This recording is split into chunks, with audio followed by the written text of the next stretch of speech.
अस्सलामु अलैकुम। आज है 7 अप्रैल और जुमतुल मुबारक का दिन है। सुबह शायरी का टाइम है। खूब दुरूद शरीफ की कसरत कीजिएगा। अल्लाह पाक सब की जायज़ नेक हाजात पूरी फरमाए। मैं आपको देता हूँ अपडेट्स। तो जरदारी ने इस वक्त नवाज़ लीग की ताबूत में आखिरी कील ठोकने का भी फैसला कर लिया है।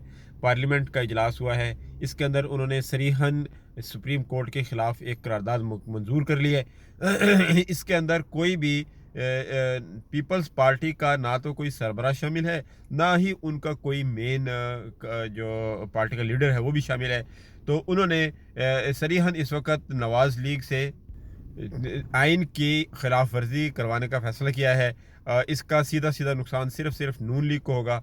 ये भी सुनने में आया है कि जो शहबाज शरीफ साहब हैं वो ज़ाती तौर पर इसके हक़ में ना थे, वो आइन और कानून को के ख़िलाफ़ जाने के हक़ में नहीं है, मगर सारी की सारी पीडीएम उनका भाई और जरदारी इस हक़ में थे कि इस वक्त जो सुप्रीम कोर्ट ने यह फ़ैसला दिया है इसके ख़िलाफ़ खड़ा हुआ जाए। ज़ाहिर बात है कि इसका नुकसान और इसका नज़ारा सीधा सिर्फ शहबाज शरीफ पर गिरेगा, मगर वो अपने भाई और पीडीएम की जमातों के आगे इस वक्त बेबस है जिन्होंने उसको इस हद तक पहुंचाया है। और ये भी सुनने में आया है कि पीडीएम ने सॉरी जो हैंडलर्स हैं उन्होंने भी उनके ऊपर से हाथ उठाना शुरू कर दिया है, क्योंकि उनको नज़र आना शुरू हो गया कि अभी इस वक्त जो है वो तकरीबन न्यूट्रल हो चुके हैं वाकई।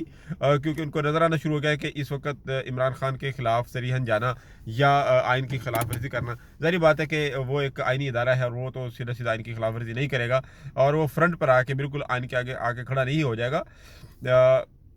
तो आपको मालूम होगा जब ये कैबिनेट की मीटिंग हुई थी जिसमें एलामिया जारी किया था कि हम इसका बाइकआउट करेंगे, तो फवाद चौधरी साहब ने इसका ऐलान किया था कि आप हर सूरत इस एलामिया से अपने आप को अलग करें। जो कैबिनेट के मीटिंग के मेंबरान थे वो अपने आप को उस कैबिनेट की मीटिंग से अलग करें और इसका ऐलान करें कि हम इसका हिस्सा नहीं हैं या हम ऐसा नहीं चाहते, नहीं तो हम इसके खिलाफ कानूनी चाराजोई करेंगे। मगर वो तो एक स्टेप और आगे चले गए। उन्होंने पार्लियामेंट के इजलास के अंदर जो करारदाद पेश कर लिया है सुप्रीम कोर्ट के एक आइनी इदारे के खिलाफ, एक आइनी इदारे ने करारदाद पेश कर दिया है। इस वक्त जरदारी साहब जो है वो दो आइनी इदारों को आपस में लड़ाना चाहते हैं। इसका सीधा सीधा फ़ायदा उनको होगा, इसका सीधा सीधा फ़ायदा जो है वो पीपल्स पार्टी को होगा, क्योंकि इससे नून लीग जो है वो आउट ऑफ पिक्चर हो जाएगी मुकम्मल तौर पर। और ये भी आपको नज़र आना शुरू हो गया होगा कि जो सेकंड लेवल मशीनरी है वो इमरान खान के हक़ में मूव होना शुरू हो गई है, क्योंकि ये एक तो सरबराहान होते हैं इदारे के, मगर एक जो सेकंड लेवल होती है मशीनरी, सेकंड लेवल के जो लोग होते हैं वो इमरान खान के हक़ में मूव होना शुरू हो गए हैं, क्योंकि उनको नज़र आना शुरू हो गया है कि हमने तो यहाँ रहना है और हमने इमरान खान को और पीटीआई को कल को फेस करना है। ये जो अदारे के सरबराहान होते हैं या सियासतदान होते हैं या ये लीडर्स जो होते हैं ये तो बाहर भाग जाएंगे, इनकी बाहर जायदादें हैं, हम यही रहना है, इस मुल्क के अंदर रहना है, हमने इस मुल्क को हमने इस मुल्क के अंदर मौजूद हुकूमत को भी फेस करना पड़ेगा। तो वो किसी हद तक इमरान खान के हक़ में मूव होना शुरू हो गए हैं।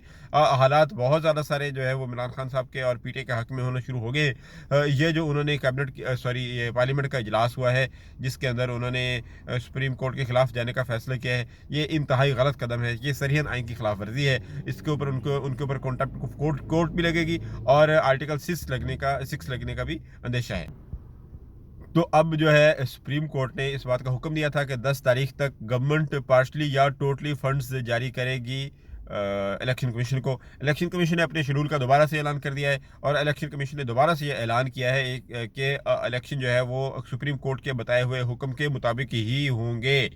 यानी सुप्रीम कोर्ट ने जो ऑर्डर दिया है इलेक्शन कमीशन अब उसके मुताबिक चलेगा, क्योंकि वो भी एक आइनी इदारा है, वो ज़ाहिरी तौर पर एक सरीहन आइन की खिलाफ वर्जी नहीं कर सकता। वो किसी हद तक नून लीग को और पीडीएम को सपोर्ट कर रहे थे, मगर अब उनको भी नज़र आना शुरू हो गया कि अब चीज़ें जो है वो उनके कंट्रोल से बाहर होती चली जा रही हैं।